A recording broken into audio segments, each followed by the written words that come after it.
Hi guitarlings, I'm Gray at Hub Guitar here with another plucking hand exercise for fingerstyle guitar. Today's exercise uses the string 6, 3, 2, and 1, and it's going to have an E minor chord, which is just open 6th string, open 3rd string, open 2nd string, open 1st string. I'm using my thumb, index, middle, and ring to pluck those because it's a fingerstyle roll. The next chord is a F sharp minor 11 type of chord, so I'm going to put my middle finger on the 2nd fret of the 6th string.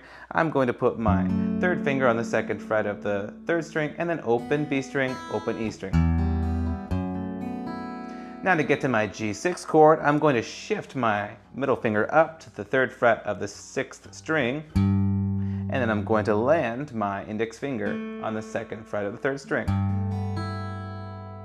And then I'm going to shift back down just the way I came back to F sharp minor 11 for the last chord, putting my 3rd finger back in place. That's my ring finger back in place on the 3rd string. Now as written, you should play each chord one time.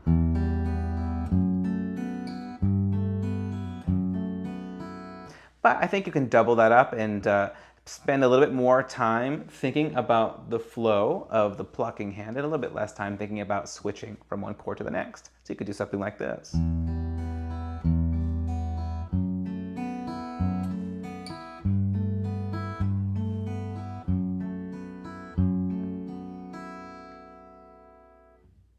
All right, that's it for today's exercise. I hope you enjoyed it. If you did like it, please stay tuned because I have many more coming and I can't wait to share them with you. All right, that's it for today. Thanks for watching.